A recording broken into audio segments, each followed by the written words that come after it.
British money, passports and uniforms are being changed. Prince Charles is putting on a crown and doesn't even have time to mourn properly. And Camilla is getting ready to become a new queen. London Bridge is down. These words mean the longest reigning British monarch has passed away. What does that mean for the whole world in general and for the royal family in particular? Elizabeth has been with us for almost a century, so it's very hard to imagine life without her. But let's see what will happen to the kingdom now that its queen has gone. The first thing that happened immediately after her death was Prince Charles becoming king. This means that the national anthem has been changed from God Save the Queen to God Save the King.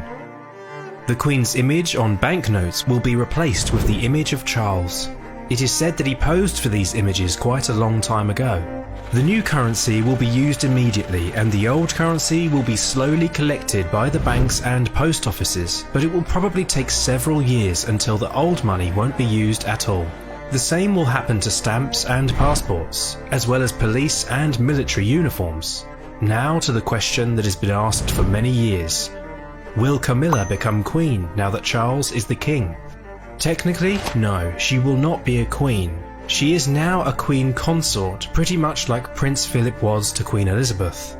Camilla will be helping her husband in meetings and business. What else will change now with the Queen's death? There are a couple of changes that will stick only for the period of national mourning. For example, all the media has been prepared for the Queen's death for months, if not years. The BBC News reporters changed their regular clothes to black ones, which they have in the studio at all times. This may not sound highly important to many people, but one BBC newscaster who wasn't properly informed about the Queen Mother's death in 2002 was heavily criticised for wearing a maroon tie instead of black. The traditional BBC Red News sticker turned black.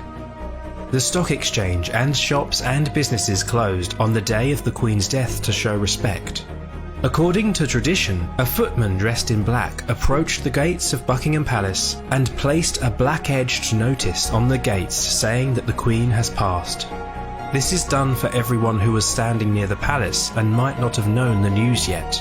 Pilots also announced the Queen's death to people travelling on commercial flights, due to most of those people not having access to 24-hour live news while in the air. The royal family's official website showed the announcement on its homepage. Flags were lowered to half-mast. Bells tolled in churches around the city. The day after the Queen's death, her son, Prince, now King, Charles made his first official speech to the nation, in which he paid tribute to his late mother and explained some of the plans for his reign. During this time, the BBC won't show any comedy shows, but you'll see many documentaries about the Queen. Things have already begun changing, but the Queen's death may change much more than a picture on a stamp or a passport. For example, Australia has expressed their desire to become a republic, and the Queen's passing may increase their chances to do so. Furthermore, other countries could follow. This will weaken the British monarchy significantly. And she's replaced by a highly political, deeply weird man. The debate will be transformed, particularly since he has announced that he intends to interfere with politics, using his unelected position to lobby for eccentric political causes. An overtly political king will be death for the monarchy. And the last but not the least important change, a line of succession. Now that Charles is the king, William is next in line to the throne. He is now called Prince of Wales, which makes Kate Princess of Wales,